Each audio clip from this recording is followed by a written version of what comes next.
Muito bom dia, muito prazer estar aqui nesse palco com vocês. Nós vamos fazer uma conversa que a gente produziu nas últimas semanas, a gente fez encontros para elaborar a pauta dessa conversa. A gente espera que seja útil para todo mundo e que a gente possa sair daqui com mais perguntas do que a gente está entrando, que essas são as melhores conversas. Eu sou Alexandre Coimbra Amaral, eu sou psicólogo, escritor e podcaster. Muita gente me conhece pelo Cartas de um Terapeuta. E eu estou aqui hoje na qualidade de mediador dessa mesa, saúde mental e segurança psicológica no ambiente de trabalho. Diz o seguinte essa mesa: em nossa sociedade, o trabalho está intimamente ligado à identidade e subjetividade de cada um. Devido à sua importância, tem um impacto direto na saúde mental e, consequentemente, na produtividade dos trabalhadores. A saúde mental é fator determinante para a qualidade de vida dentro das organizações e as práticas para promover segurança psicológica cada vez mais importantes. De acordo com a pesquisadora Amy Edmondson, pioneira em utilizar o termo segurança psicológica, um ambiente de trabalho confiável e seguro obtém melhores resultados e proporciona cenários mais propícios à inovação. Então, o que é segurança psicológica e qual é a importância de um ambiente de trabalho seguro e saudável? Como atuar na prevenção de doenças ligadas à saúde mental e onde a segurança psicológica se enquadra nesse contexto? Nesse painel, representantes de organizações, profissionais de mercado e um psicólogo compartilharão seus conhecimentos e estratégias que contribuirão para a discussão sobre o tema. Então, quero chamar aqui a Ana Paula Franzotti, diretora de Desenvolvimento Organizacional e Cultura da Unilever e líder de saúde mental e bem-estar.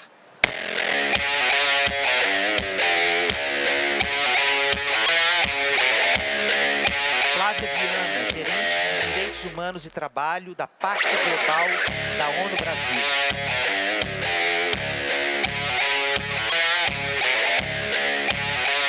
Gabi Neves, co-founder da Afeta e gerente da Soma Mais APA.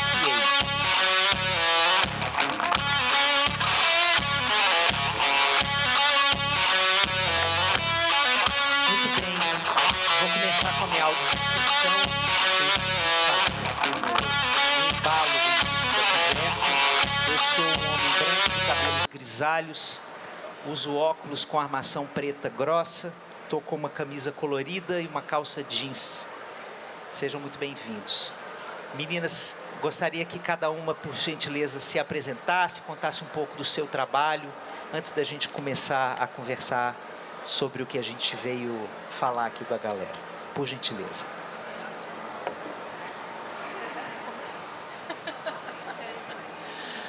Uma alegria estar aqui. Eu sou Ana Franzotti, sou uma mulher branca, de cabelos cacheados curtos, estou vestindo um blazer laranja e uma blusa bege por baixo, e calça clara.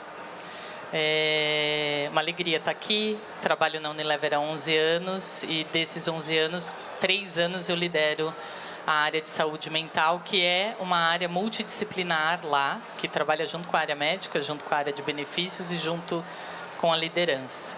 Sou psicóloga também, trabalho em recursos humanos há muitos anos e me considero uma gentóloga. Eu me autodefino como gentóloga. Eu sou uma pessoa que gosta de gente, gosta de histórias. Também escrevo, sou coautora de 2 livros, Liderança Humanitária e Mulheres que Transformam. Mas o papel que eu mais gosto de exercer na minha vida é de ser a tia Titi do Derek, que é meu sobrinho de 7 anos, de uma boa roda de samba, de cozinhar para um montão de gente. Eu gosto de cozinhar para muita gente, de um dia na praia. Então eu amo estar no Rio de Janeiro falando sobre esse tema, enfim. Tem uma série com essas pessoas maravilhosas, é uma conjuntura muito boa. Obrigada. Bom dia a todos, todas e todes. Queria falar primeiro da minha alegria de estar aqui com vocês. Eu já tinha externalizado isso para os colegas de mesa, mas é muito bom também ver que tem rede aqui de acolhimento, sabe? Olhando aqui algumas pessoas. Então, gratidão por esse momento. Eu sou a Flávia, então trabalho no Pacto Global da ONU no Brasil e vou fazer primeiro a minha audiodescrição. Eu sou uma mulher de meia idade, fiquei pensando sobre isso. Mulher de meia idade, cheguei, gente. Branca, tenho cabelo cacheados, um pouco, curtos, castanhos, sou branca e estou vestindo uma calça verde, um tênis branco e uma blusa branca também. Eu cheguei ao Pacto há 11 meses, mas eu venho de uma trajetória, esse ambiente do Rio TC, ele me é muito familiar. Eu, por 19 anos, trabalhei com inovação social e com implementação de projetos na área da economia criativa. E recebi, então, o convite para integrar o time do Pacto Global no ano passado e para assumir o desafio de trabalhar com temas de saúde mental. Eu sou economista de formação, também sou assistente social e tenho um mestrado em políticas públicas pela FGV. Então, também gosto muito de gente, mas eu me classifico como ponte. Eu sou ponte. Então, através de mim, eu espero que as coisas aconteçam, que as pessoas se conectem e que a gente possa juntos promover transformações sociais. Eu também sou mãe de um adolescente de 15 anos e que tem sido uma experiência incrível vivenciar isso nesse momento. Isso. Obrigada. Olá, bom dia. Muito prazer, também estou muito feliz de estar aqui.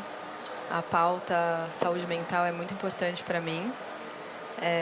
Eu sou Gabi Neves e vou fazer primeiro a minha audiodescrição. Eu sou uma mulher negra, de pele clara, alta, magra. Estou com um penteado de tranças assimétrico, com altura até os seios. Visto um vestido vermelho, tênis colorido e é isso. Bom, eu sou formada em publicidade, mas também expandi minha formação em neurociências e também tenho uma formação em Ayurveda, que é uma mistura um pouco improvável, mas que me deu muitas ferramentas para eu poder circular por diversos universos da comunicação, da estratégia. Então, eu tomei a liberdade, eu não sou nem da comunicação, mas eu sou da comunicação, mas eu também tenho um pouco da perspectiva da neurociência na minha atuação. Então, eu me coloco como uma neurocomunicadora e tenho trabalhado nos últimos anos falando e trabalhando muito a partir da perspectiva do afeto, da importância do afeto no ambiente de trabalho, na construção de ambientes seguros para que a gente possa se reunir e co-criar, inovar, entendendo as nuances e as subjetividades de todas as pessoas desses ambientes. E aí eu acrescentei, então, que eu sou uma neurocomunicadora do afeto. E com isso, então, hoje eu atuo de uma forma bem ampla, como uma realizadora ampla, então, como estrategista e pesquisadora. Toco uma pequena plataforma de pesquisa, inteligência de alimentação, chamada Bonde Verde, focada em autonomia e segurança alimentar. Também sou cofundadora de uma rede chamada Afeta, que é onde eu e mais outras pessoas, profissionais do mercado, discutimos sobre essa importância do afeto. O afeto não só pela perspectiva do que é o amor, do que é aquela parte romântica do afeto, mas também pela perspectiva do impacto negativo que a gente causa a partir das ações que a gente toma de forma inconsciente. E o quanto isso reverbera, inclusive, na nossa saúde mental, na nossa subjetividade, na nossa existência. Então, a partir dessa metodologia, que é transversal a qualquer trabalho que a gente faça de inovação, de design, de estratégia, a gente presta consultorias E eu também aplico essa metodologia em uma outra plataforma, que é uma plataforma de educação e inclusão de jovens pretos, indígenas, moradores de periferias que desejam acessar a publicidade, chamado Soma, que é dentro da área de impacto da agência QQA em São Paulo, no qual a gente disponibiliza conteúdo gratuito para mais de 1.000 pessoas online, falando também não só de questões técnicas, mas sobre a subjetividade, né? Sobre o que é um corpo preto, um corpo periférico, um corpo indígena, acessando esse ambiente corporativo, esses universos e como que a gente circula de uma forma integral, mantendo, né, com ferramentas, né, a nossa saúde mental, a nossa autoconfiança, a nossa autoestima. Então, eu estou muito feliz de estar aqui conversando sobre isso, tendo a oportunidade de compartilhar um pouco do que tenho aprendido, e também, né, é uma conversa eterna. Eu gosto muito quando o Alexandre fala que a gente vai deixar mais dúvidas do que respostas, porque eu também não sei muita coisa também, estamos aprendendo. Então, eu vim também para colaborar e deixar um pouco mais, a gente pensando um pouco mais sobre como a gente pode agir, cada um, dentro da nossa realidade. E é isso, obrigada. Nossa, então vou te pedir para continuar a sua fala, que a gente começa da melhor forma, puxando por esse viés que você está trazendo, dos corpos dissidentes entrando nas organizações. Como é que a gente pode interseccionalizar o tema da saúde mental nas empresas? Legal, Alexandre. Eu acho importante a gente conversar aqui sobre até trazer isso de uma forma estratégica, né? Eu vejo que a gente pode trabalhar a saúde mental de uma perspectiva mais estratégica possível, porque a gente está falando de uma nova dimensão da cultura corporativa. A gente está entrando num organismo que já tem uma certa conjuntura, uma organização. A saúde mental, ela já existe, obviamente, no ambiente corporativo, ela vem amadurecendo, e não necessariamente é um traço da cultura de um organismo, né? Mas como que a gente transforma isso em uma característica ativa dessa cultura, né? E então, para isso, a gente precisa fazer um mapeamento, né, dessa cultura, entender que a gente fala de mapeamento sistêmico para uma atuação estratégica. Como que eu vou entrar nesse ambiente da melhor forma possível, entendendo como é a cultura e como que eu vou trabalhar ela. Então, eu tenho um olhar primeiro de como é essa cultura, né? E quando a gente fala de cultura, a gente tem a cultura organizacional, mas a gente tem uma cultura que é inserida em uma outra cultura macro, que é a própria sociedade. E esse é um ponto muito importante que, às vezes, a gente acaba tendo uma invisibilidade nesse momento de pensar em ações ou políticas de saúde, políticas afirmativas, que é a gente ignorar a característica da sociedade. Então, a gente tem uma sociedade hoje no Brasil que é mais ou menos 54% das pessoas se autodeclarando pretas ou pardas. E quando a gente vai olhar o mercado corporativo, como que estão essas pessoas e onde elas estão, né? Elas estão em que lugar na liderança, elas estão em que lugar no mercado, onde elas estão. E a gente tem uma representatividade ali que vai formar, inclusive, a minha perspectiva de trajetória, para onde eu vou, né? Então, quando a gente fala sobre pensar nesse ambiente, a gente precisa trazer, então, uma característica da nossa sociedade para essa conversa, que é a racialização dessa conversa sobre saúde mental. Quando eu falo de saúde mental, então, para quem nós estamos falando? Para quem que eu estou desenvolvendo essa iniciativa? Se a gente não tiver uma forma ativa de descrever para quem a gente está fazendo, a gente pode invisibilizar. A gente pode direcionar isso para o que é padrão, né? E o padrão, a gente sabe que ainda é um padrão branco, hétero, cis, né? E quando a gente não conversa sobre isso, a gente não reconhece isso nas práticas, a gente ignora, a gente gera, de uma certa forma, mais opressões. Então, na prática, por exemplo, quando a gente fala de pensar isso estrategicamente, mapeou a cultura, vamos conversar com quem é o maior fator de mudança cultural dentro de uma estrutura. E quem a gente sabe que a cultura é feita sobre pessoas, mantida a partir de pessoas. Quem é que tem mais poder de mudar um comportamento? Quem é que reafirma ou desestimula certo comportamento? É a liderança. Então, a gente sabe que a liderança ainda não tem representatividade, mas o que a gente pode fazer para sensibilizar, para treinar essa liderança, para que ela não reverbere certos comportamentos, para que ela comece a ter um olhar responsável para essa pauta, para essa conversa, para que ela inclusive cobre de seus pares, né, a contratação, iniciativas. Então, essa racialização, ela é necessária no Brasil, principalmente, para que a gente comece a falar. E às vezes a gente fala que é complexo porque gera um certo desconforto, gera constrangimento em alguns momentos, quando a gente começa a refletir sobre os nossos privilégios, sobre o que isso gera. Mas é necessário ter essa conversa corajosa, é necessário esse movimento corajoso, porque o que a gente não mede hoje, mas a maioria das opressões do que atravessa a subjetividade das pessoas dentro do ambiente de trabalho está atrelado ao racismo estrutural. E, então, a gente precisa conversar sobre isso antes mesmo de falar de gênero, antes mesmo de a gente falar dos outros recortes, né? E aí a gente, a partir disso, vai entendendo. Então, até eu não expliquei o que é interseccionalidade, né? Acho que é válido, né, Alexandre?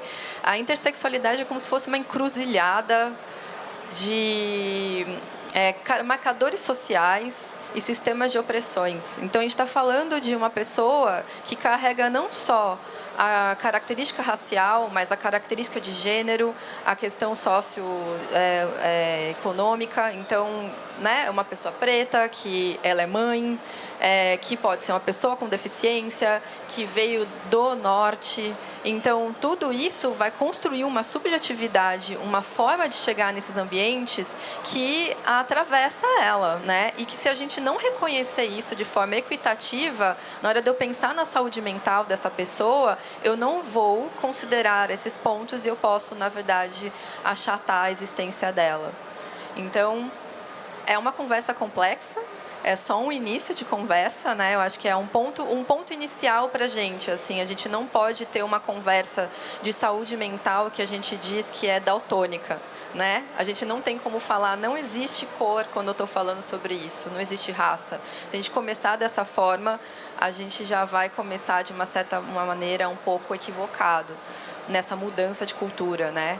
E é isso, mais ou menos, assim. Não vou responder tanto para deixar, né, as nossas mais espaço. Amigas. Exato.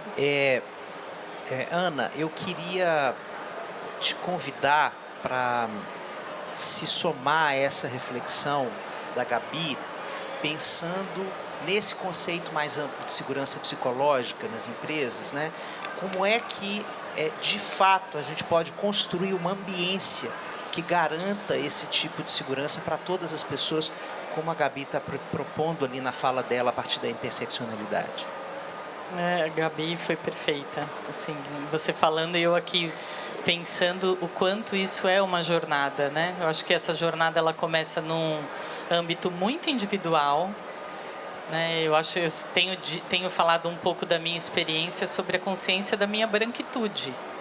Porque a hora que eu tomo consciência da minha branquitude, eu consigo entender que o fato de eu ser uma mulher branca, mesmo eu tendo vindo da periferia, tendo estudado em escola pública, etc., me deu alguns privilégios que um jovem preto não tem. Isso é claro, né? E isso essa vivência é importante quando você leva para uma organização também. E nessa reflexão de segurança psicológica, eu queria trazer alguns cenários, né? Acho que tem uma questão de intencionalidade de trabalhar esse tema nas organizações. Senão vira conversa do RH, conversa da área de saúde, vira aquela conversa de debaixo do tapete. A pessoa está com um problema de desempenho. Não, a pessoa está com depressão. Acho que esse é um aspecto super importante, a intenção da organização em olhar essa conversa espinhuda e ter essa conversa espinhuda. E aí eu conecto com liderança. A liderança tem responsabilidade máxima nessa conversa. E segurança psicológica tem a ver com a nossa atuação também individual. Porque senão fica tudo assim, a organização vira uma entidade que vai, por osmose, trazer uma solução. Não, quem faz a solução no dia a dia É a liderança. E a liderança precisa entender algumas regras básicas de segurança psicológica. A primeira delas é a forma como ela se comunica. Se ela se comunica excluindo ou incluindo. Se ela deixa claro o que as pessoas precisam fazer. Porque se eu não sei o que eu tenho que fazer, eu já fico insegura. E se eu tenho a minha autoestima abalada porque eu sou um jovem preto que veio da periferia, esquece. A cabeça do jovem preto vai ficar assim, confirmando, olha, não é para eu estar aqui. Esse ambiente não é para mim. Isso aqui não serve para mim. Então o líder tem que saber disso. Ele tem que saber como ele inclui as pessoas. Ele tem que saber como ele ouve as pessoas. A gente fala, tem uma palavra que é da moda, né? Escutativa. Cara, escutativa exige um foco, uma energia absurda. Absurda. Você tem que se desprender de tudo.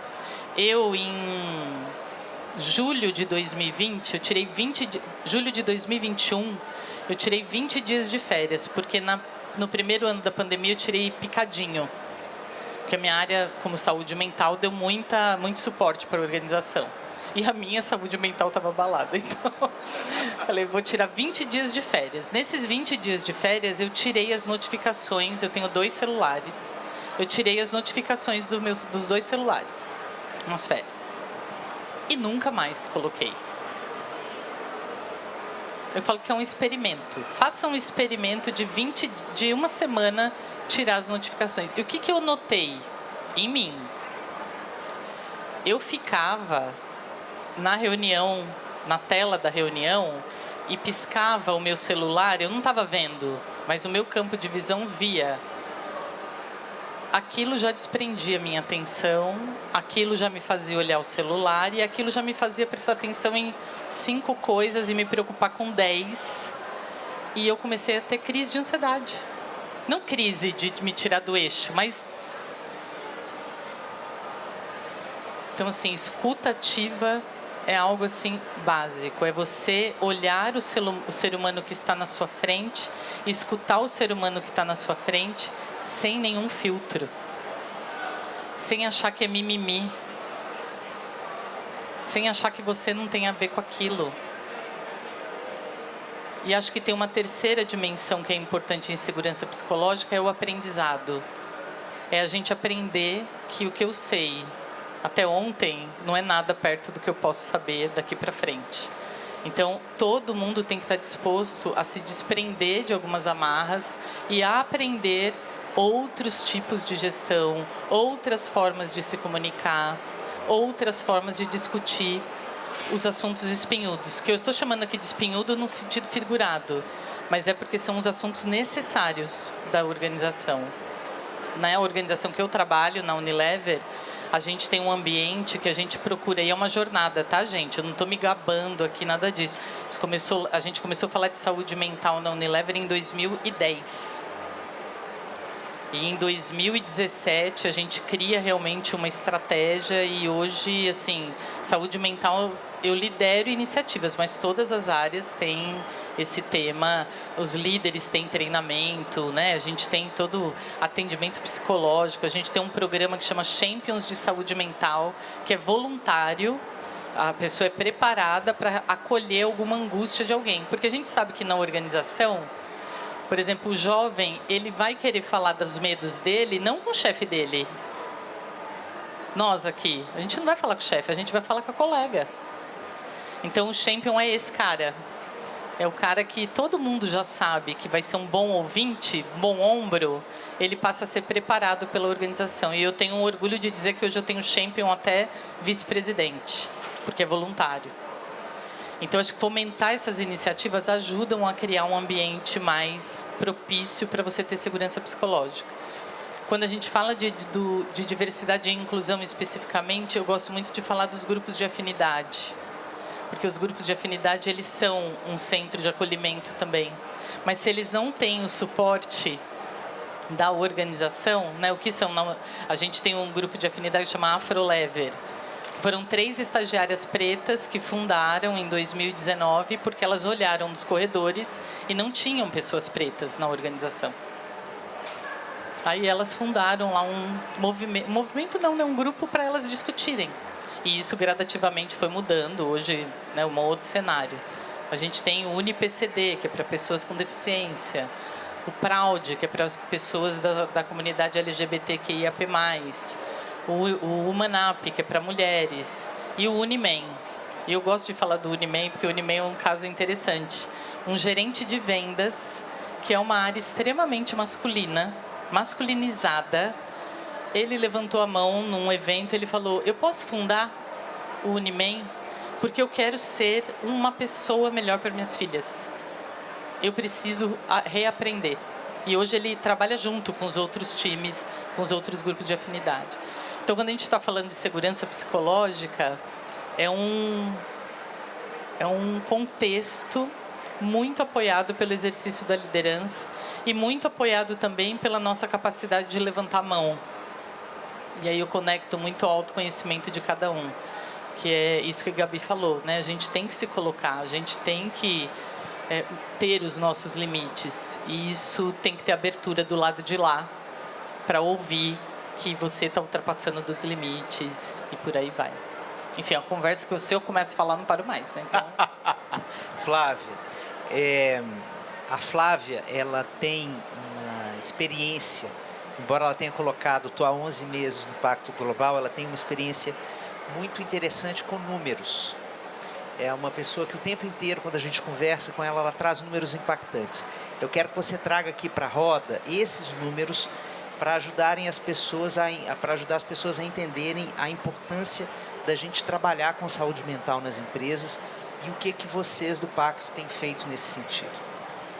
Obrigada, Alexandre.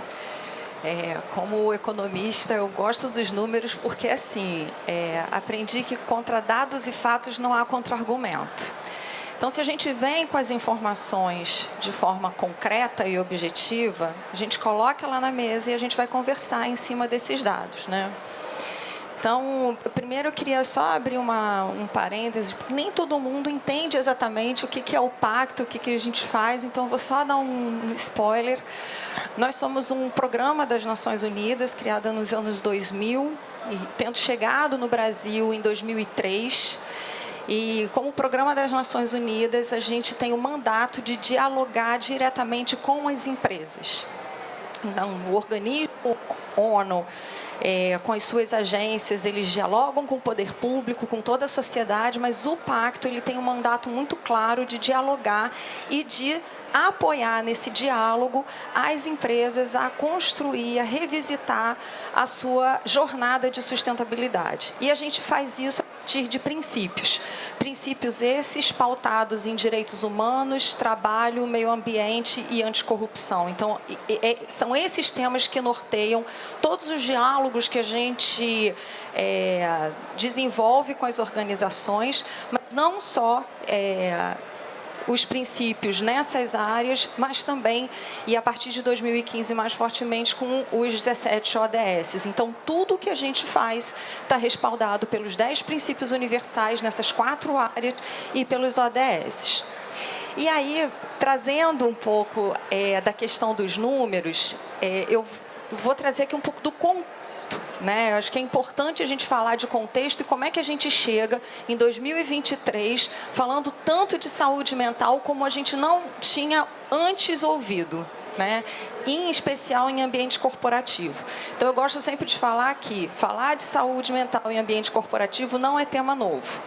A gente vem, ao longo da história de trabalho, observando algumas questões relacionadas à segurança, principalmente física do trabalhador. E aí, com isso, a gente vai desenvolvendo os EPIs, as formas como a gente consegue proteger os trabalhadores.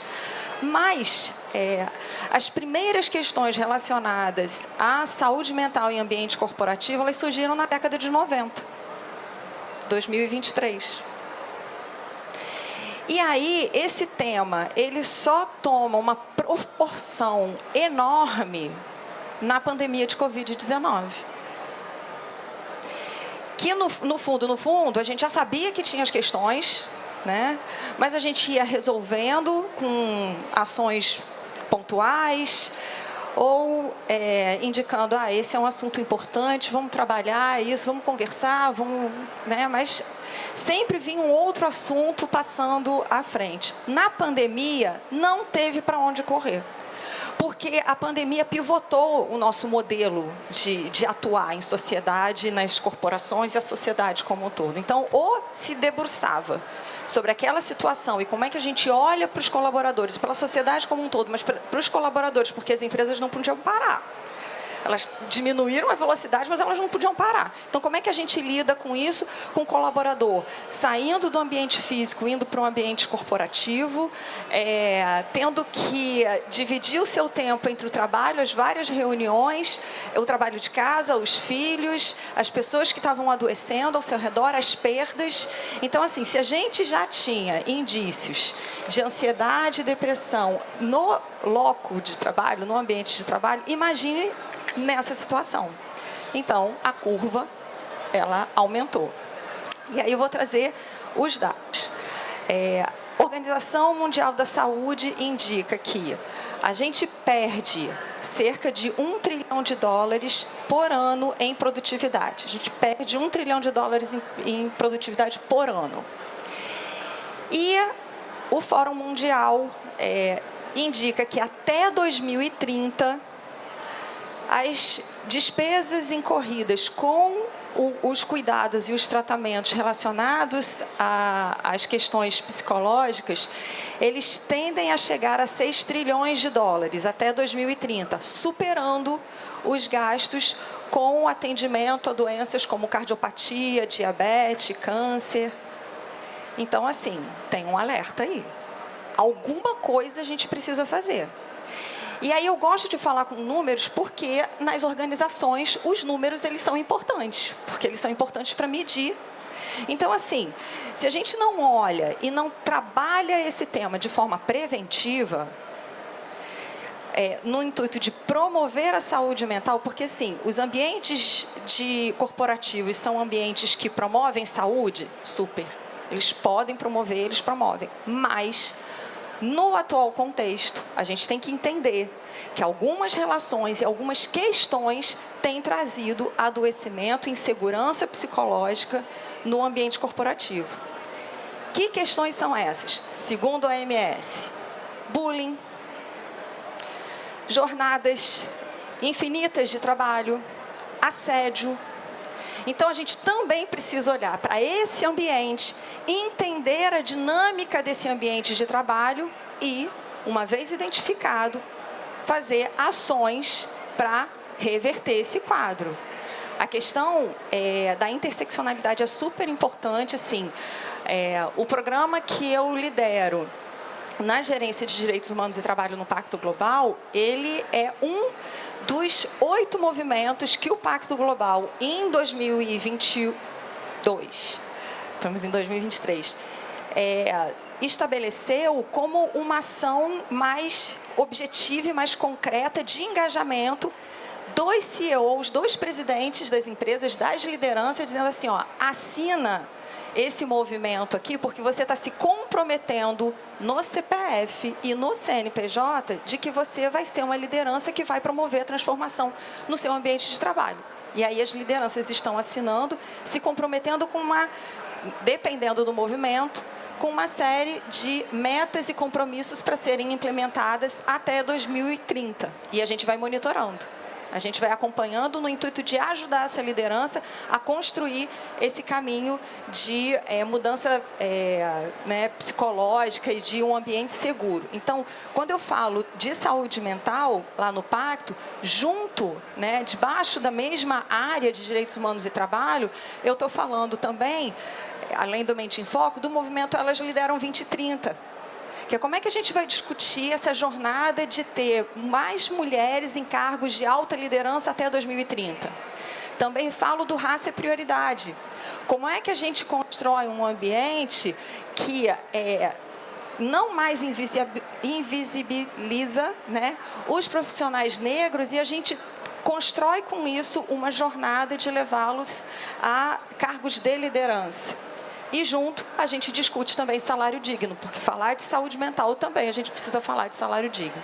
Então, nessa interseccionalidade a gente vai tratar e a gente vai provocar, e mais do que provocar, a gente vai indicar caminhos de como é que a organização pode pensar de forma estratégica e estruturante para implementar um programa de saúde mental no seu ambiente corporativo, entendendo que cada um desses ambientes corporativos tem a sua cultura, então não tem fórmula de bolo, não tem uma fórmula que vai ser aplicada para todas as organizações, mas tem alguns passos que a gente sugere, que está chancelado pela Sociedade Brasileira de Psicologia, que norteiam essas lideranças a implementar esse programa estruturante nos ambientes de trabalho.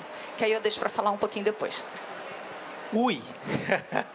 Quanta coisa! Eu vou tentar fazer uma amarração aqui de tudo que vocês trouxeram para a gente fazer uma nova rodada de fala de vocês a partir de uma provocação que eu quero deixar aqui. Eu sou psicólogo, há 26 anos já trabalhei com um monte de coisas, mas eu gosto muito mais de trabalhar com atuações no coletivo. Eu desacredito dessa psicologia muito centrada no indivíduo. Eu acho que ela ajuda a construir um monte de miopias sobre o cenário das identidades sociais. E dentro das empresas, o desenvolvimento das pessoas, ele tem um paradoxo, a meu ver, porque a gente está falando o tempo inteiro de discursos de coletivos, né, por exemplo, de trabalho em equipe, de colaboração, mas a gente tem, por exemplo, uma métrica de desempenho que é individual e competitiva, né? Então, tem um paradoxo que se instala aí, e sempre que há um paradoxo, a gente tem um problema de saúde mental, né? A gente precisa dissolver paradoxos para ter sensação de bem-estar, de segurança psicológica e garantir o bem viver das pessoas naquele ambiente. Nós estamos aqui num evento que fala do mundo criativo, do mundo do audiovisual, que, se a gente for pegar o que tem acontecido com o trabalho neste setor aqui nos últimos anos, absoluta precarização das condições de trabalho, né?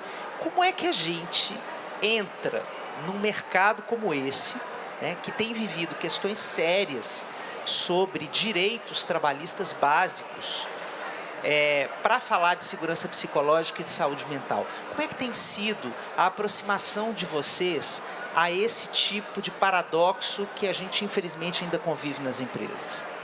Vou deixar livre para o que vocês quiserem pontuar. Eu acho que dois comentários muito rápidos. Eu concordo muito com você sobre o paradoxo. É uma discussão homérica que a gente está tendo.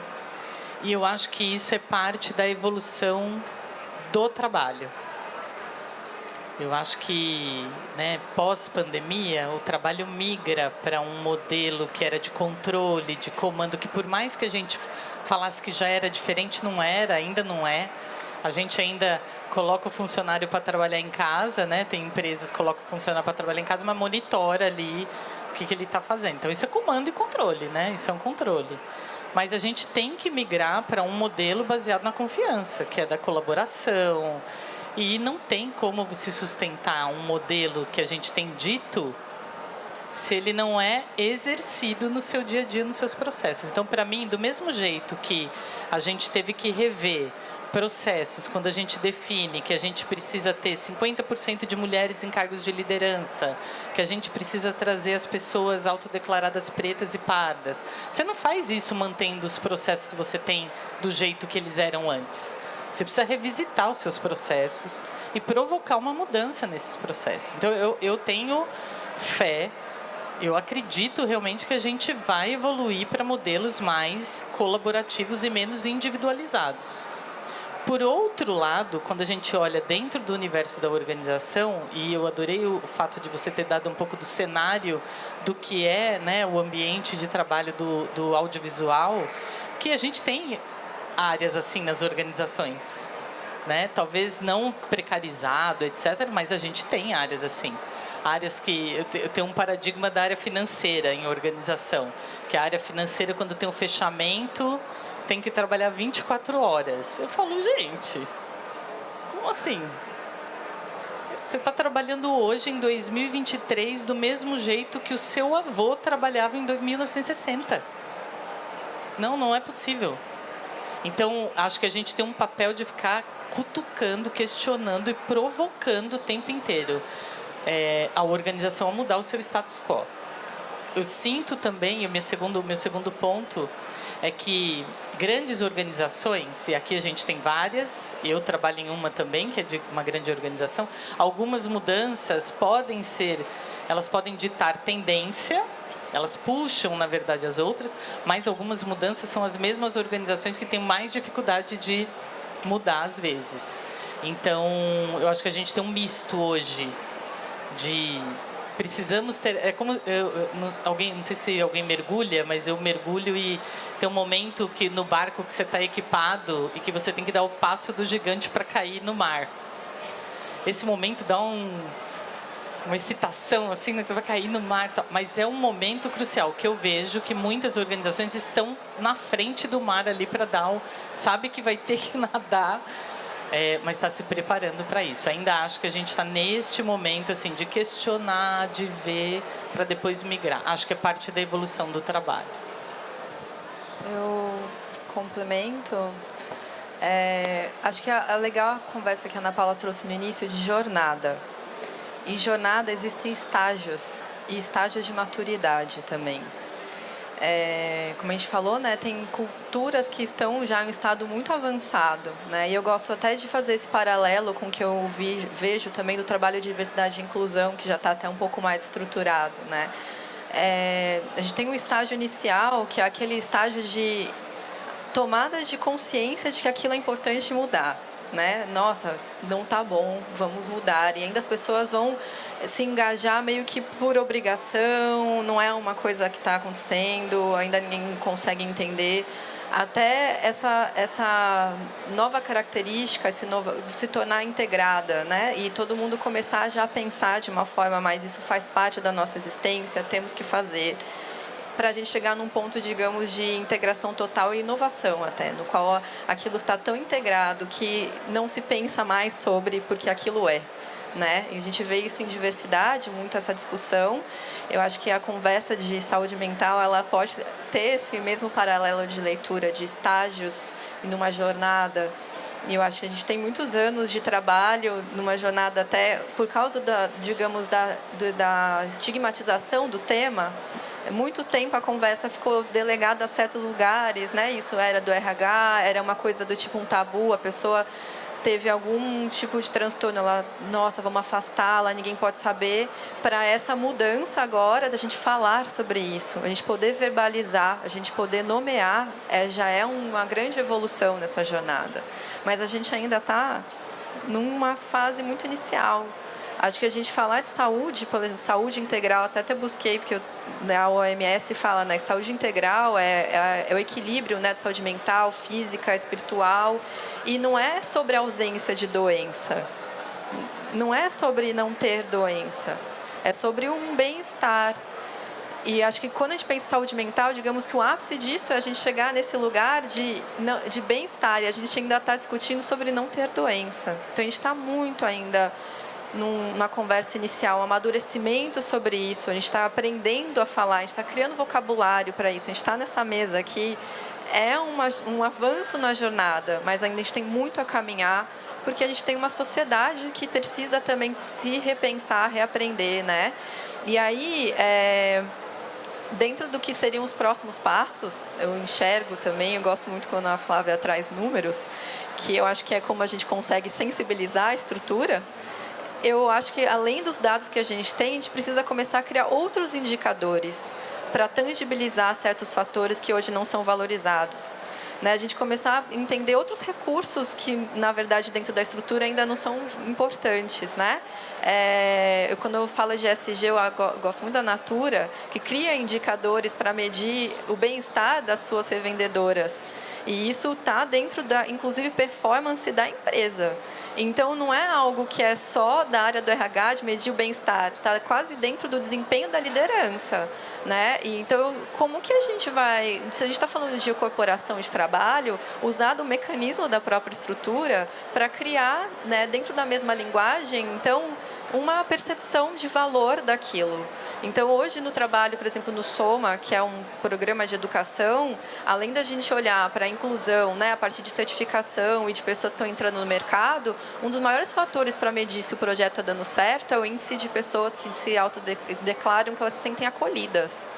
Que o acolhimento está validando a minha metodologia de trabalho, está validando, inclusive, essa construção de um ambiente seguro para que as pessoas se sintam à vontade, né, para poder perguntar, para poder interagir, tem um senso de comunidade, né? E esse indicador, ele muitas vezes não é quando eu vou lá prestar conta, né? Eu tenho que explicar por que esse indicador é tão importante para esse projeto ou para esse trabalho. Então, acho que a gente tem que começar a usar da estrutura. Eu sou do hackeamento, né? Então, já que a linguagem é essa, é dos números, que números que eu quero que vocês enxerguem para vocês também entenderem outras dimensões da importância dessa conversa, dessa jornada. E o que eu vou colocar também de métrica para a liderança também. Então, obrigações. Então, seu desempenho está bom aqui, mas olha, nesse índice de acolhimento, a empresa não está boa, então isso vai doer aonde? Na sua remuneração, no PLR lá. Aí eu acho que a conversa vai girando, porque a gente também tem que lembrar que a gente está no mundo corporativo, a gente está falando de lucro, a gente está falando de performance. Né? Então, acho que é interessante a gente trazer essa conversa para dentro desse ambiente, lembrando sempre da questão números, mas também da humanização. Né? Então, eu tenho muito cuidado para a gente não tornar os números, de uma certa forma, desumanizados. Então, eu acho que esse é o desafio quando a gente pensa nessa jornada, nessa transformação estratégica dessa conversa. Né? E um outro ponto que eu trago de reflexão, quando a gente fala de ambiente seguro, né? É uma questão que é muito contraditória, porque para o ambiente seguro e inovação, né? Inovação, imagina um monte de gente com outras perspectivas diversas unidas para criar. Como esse ambiente também acolhe o erro? Porque, tipo, como num ambiente de performance que eu não posso errar, que eu tenho que prestar conta, que eu tenho que entregar, como que eu erro? E como que o erro ele existe dentro desse ambiente? Porque a gente sabe que não é um erro de, meu Deus, vou mudar, né, milhões de prejuízos para a empresa, mas como que eu posso entrar num ambiente que eu não me sinta pressionada a performar de forma perfeita? E aí isso dentro da subjetividade é muito importante, porque tem pessoas que estão um pouco mais confortáveis para errar e outras que sentem que elas não podem errar. Porque ali é uma oportunidade para elas, né? Então, como que eu entendo esse ambiente seguro para esse lugar de acolhimento, inclusive desse lugar de erro? Porque eu acho que aí a gente está falando também de um ponto que é muito importante nesse evento, que é a inovação. A inovação não vem de perfeição, a inovação é de protótipo, a inovação é de a gente trocar, a gente errar, acertar. E eu acho que esses ambientes, quando a gente está falando de sanidade mental, é isso, assim, a gente bem, né? Ausência de saúde não, mas no lugar de equilíbrio, esse ambiente ele também tem que ser saudável para isso, para eu poder estar segura, para poder também exercitar esse momento de erro. Eu acho que isso é algo que a gente deveria refletir também, pensando nessa jornada, nesse ambiente e como a gente chega lá.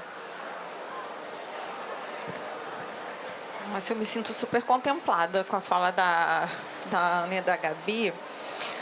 Então, vou aproveitar só para reforçar aqui alguns pontos, de que, pegando o gancho pelo movimento, tá? Pelo movimento Mente em Foco. A gente tem insistido com as lideranças que participam do movimento de que o tema saúde mental, como Ana e Gabi falaram, não é um tema restrito à área de saúde e segurança ocupacional ou do RH. Precisa efetivamente envolver a todos e todas na organização. E aí diria que o papel do time, por exemplo, da comunicação, é super importante. Porque uma coisa é eu fazer um comunicado que eu tenho algum projeto, alguma ação relacionada à saúde mental para os colaboradores. Outra é a gente entender qual é o perfil de colaboradores que eu percebo dentro da minha gestão que ele precisa de uma atenção diferenciada. Então, e como é que eu traduzo isso na minha comunicação interna? Então, assim, se eu estiver pensando num programa de saúde mental desconectado das outras áreas, eu não vou conseguir avançar com o tema internamente, porque, como Ana e Gabi falaram, ela vai ficar num núcleo. E a mensagem que você está passando está tocando a pessoa que precisa ser tocada ou que espera da organização um acolhimento, um atendimento diferenciado? Então, esse é um ponto. Dizer que várias organizações oferecem, seja por plano de saúde ou um profissional que está dentro da empresa, um profissional de acolhimento. Mas só isso não é oferecer um programa de saúde mental. Vamos só combinar isso aqui e desconstruir na cabeça de ainda algumas pessoas que acham que oferecer o plano de saúde ou um profissional com 10 sessões e que é extensivo para a família, eu não quero nem saber quantas a família está usando, que isso é um programa de saúde mental. Não é um programa de saúde mental. Ela é uma ação que é importante, mas ela em si não resolve o problema. Tá? E aí, se você me permite, Alexandre, eu já queria endereçar as outras coisas para a gente ficar um pouco na cabeça aqui. É importante ter, sim, o atendimento, uma pessoa de referência super importante, como a Ana trouxe aqui, os embaixadores lá, porque normalmente os colaboradores não se sentem confortáveis para falar com o seu chefe imediato. Então, ter essas pessoas que eles conseguem claramente, aí de novo a comunicação, informando quem são essas pessoas, para que as pessoas, né, que estão passando por algum sintoma ou transtorno psíquico possa buscar de forma mais sigilosa, acolhedora, enfim, é importante. Mas se eu tivesse que resumir dos 6 compromissos do Mente em Foco, eu diria a avaliação permanente. Isso é super importante. A gente precisa identificar no ambiente corporativo quais são os nós, quais são os riscos que a gente precisa mitigar. Porque só oferecer ações sem entender o que aquele ambiente de trabalho está provocando no meu colaborador, vai ficar difícil, inclusive, de eu pensar estrategicamente qual é a ação que eu ofereço. Falar, sim, construir um programa anti-estigma para que as pessoas possam falar de forma mais tranquila, não sei, natural possível, que elas estão passando por uma questão de saúde mental, seja sintoma, seja transtorno, e não ser julgado por isso. Receber o acolhimento e o devido encaminhamento para o tratamento. Então, o programa anti-estigma, e aí isso é uma jornada, né? A Maia Gabeira teve num evento conosco, ela falou assim, é importante que a gente possa falar que eu estou indo para um terapeuta, para um psiquiatra, da mesma forma que eu estou falando, olha, eu vou ali no ortopedista que eu vou tirar o gesso do meu pé. Né, para falar que eu estou indo no clínico geral, eu estou indo no dermatologista, eu estou indo no cardiologista. Então, a gente precisa começar a falar de forma mais natural. E aí, sim, preciso encerrar, mas não esgotam os 6 compromissos de que trabalhar a capacitação e a sensibilização das lideranças para o tema é fundamental. Isso, a gente só vai, de fato, virar a chave se a gente tiver o engajamento dessa liderança, entendendo que ele, enquanto liderança, é um agente de transformação ali do seu núcleo mais direto com o seu colaborador. Bom, eu quero falar um pouquinho disso porque essa é a área em que eu trabalho. Com saúde mental nas empresas, nas escolas. Eu me aproveito do meu gênero para poder fazer essa sensibilização com as lideranças masculinas, que são a maioria, infelizmente, ainda.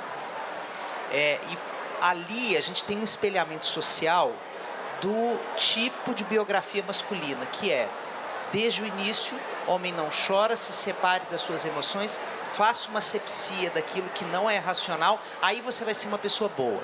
Você vai atingir o ápice da sua produtividade, da sua sapiência, da sua prontidão para o mundo do trabalho, quanto menos envolvido com as suas emoções e menos atingido e afetado pelas suas emoções você for. Então, os homens chegam nos cargos de liderança depois de fazerem uma trajetória em cima dessa fake news. Isso é uma mentira. E aí, temos toda uma cultura construída nas organizações sobre essa suposta produtividade que vem de uma racionalidade. Então, esse homem tem muita dificuldade de entender processos de saúde mental, programas de saúde mental. Veja, vocês 3 são mulheres, né? Eu fico imaginando aqui, sempre que eu estou conversando com colegas que trabalham com essa temática, eu me coloco no lugar delas, assim, a dificuldade de sensibilizar essas lideranças masculinas para isso. E aí, o que eu tenho conseguido perceber nessa... A gente vai ficando velho, a gente vai aprendendo umas coisas, né? Cabelo branco é uma coisa maravilhosa. Então, o que eu tenho percebido? Primeiro, conversas íntimas com líderes, separados das suas equipes, em que ali a gente possa fazer uma conversa, garantindo confidencialidade, sigilo, segurança psicológica, para eles acessarem as dores de existir a partir dessa racionalidade, para eles poderem abrir uns para os outros, que se estão vivendo depressão, alcoolismo, crise de ansiedade, para que a gente possa sair desse lugar de eu performo super bem, mas eu compreendo que você, que é a minha colaboradora, e você é mulher, você deve ter uns probleminhas a mais do que eu. Então, para a gente sair desse tipo de hierarquia falsa, construir uma conversa muito honesta com eles. Então, tenho feito isso com líderes e tem sido uma alegria, porque na hora que a gente tranca a porta e fecha ali, lacra o sigilo que os homens precisam para se abrir. Eu tenho há 6 anos um grupo terapêutico de homens, gratuito, e eu vejo isso lá. A gente precisa lacrar a porta e falar assim, gente, não tem nenhuma mulher, podem ficar tranquilos, a gente está só entre a gente. Depois de um tempo é que começa a vir essa fala mais conectada, né? Então, toda honra e toda glória para o trabalho de vocês nessa sanha, né? Nessa insistência, essa infinita determinação da gente trazer saúde mental. Temos 4 minutos aí para a gente encerrar, 1 minutinho para cada uma aí para a gente poder se despedir, já sabendo que é pouquíssimo. Olha, cuidem de vocês. O autocuidado, e não é autocuidado, não é skincare. Please. Autocuidado é a gente se autoconhecer, é a gente entender os nossos limites, é criar mecanismos que podem parecer tolos ao olhar das pessoas, mas que se danem as pessoas. Eu tenho lá o meu bloqueio de almoço todos os dias. Eu preciso deste momento, essa quebra do dia, porque eu trabalho até um pouquinho mais tarde. É o meu momento, nesse 1h30, não importa se eu vou fazer meio-dia, se eu vou fazer 1h da tarde. Nessa 1h30, eu vejo série, eu leio livro, eu ando no parque, porque assim, é o meu momento. Esse é o meu mecanismo de saúde mental durante o dia. E pode parecer um absurdo para algumas pessoas, mas para mim é esse. Talvez para os outros seja dançar, seja correr, não importa. Cuidem de vocês. Eu vou pegar o gancho da Ana, e eu mudei aqui, pivotei um pouco do que eu ia falar, mas embarcando aqui na mensagem, eu queria deixar de que sejam generosos com vocês. Acho que a generosidade é importante para a gente também entender os nossos limites, para a gente se reconhecer na nossa integralidade enquanto pessoa, profissional, mãe, desafio mulher e tudo mais. Então, acho que a gente precisa ser, primeiro, generoso conosco, para que a gente também possa ser generoso com o outro, né? E vou voltar para a minha fala inicial, só dizer muito que eu acredito. Acredito na transformação, não é fácil, mas acredito no poder de transformação que a gente tem junto. E é isso. Obrigada. É difícil fechar, né? Mas o que eu queria trazer também é sobre um outro ponto de cuidado também de saúde mental, que é a alimentação. E expandir a lógica de alimentação não só para aquilo que a gente, né, tenha cuidado e reflita sobre aquilo que você come, como você come, né, de onde vem, mas também daquilo que você consome para a sua mente. A gente está num contexto que tem muita informação que não favorece, não ajuda em nada, né? Acho que também seja cuidadoso ou cuidadosa com aquilo que você nutre a sua mente, porque isso também é uma forma de tratar a sua saúde mental. Se você vive em um contexto de estresse e você consome conteúdos de violência, de estresse, isso só vai te alimentar num contexto de mais estresse, né? Então, acho que é esse o ponto, assim, a gente precisa saber do que está acontecendo no mundo. O mundo não está fácil, tem muita coisa complexa para a gente até digerir.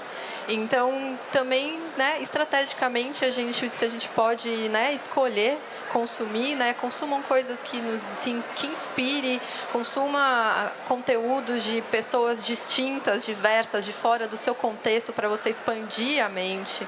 Isso nutre também a nossa mente, isso também traz saúde, né? A gente criatividade, exercitar pausas. Então, esse exercício, né, porque a gente tem esse estudo, existe uma conexão entre a mente e o estômago, né? E a gente às vezes não considera, mas isso não é somente o estômago, é sobre todo o contexto, de tudo aquilo que a gente consome e digere. Isso também vai afetar a nossa saúde mental. A gente está num contexto de muito conteúdo, de muita coisa que nos desgasta. Então é estratégico também para a nossa sobrevivência, a gente saber o que a gente come, para a gente saber pensar melhor. E é isso, obrigada. Minha gente, que prazer ter estado aqui com a Ana Paula Franzotti, diretora de Desenvolvimento Organizacional e Cultura da Unilever, líder de Saúde Mental e Bem-Estar, Flávia Viana, gerente de Direitos Humanos e Trabalho do Pacto Global da ONU Brasil, Gabi Neves, co-founder da Afeta e gerente da Soma, mais a Ikikiei. Muito obrigado pela participação de vocês aqui, pela presença e, sobretudo, pela alegria de poder escutar vocês. Muito obrigado.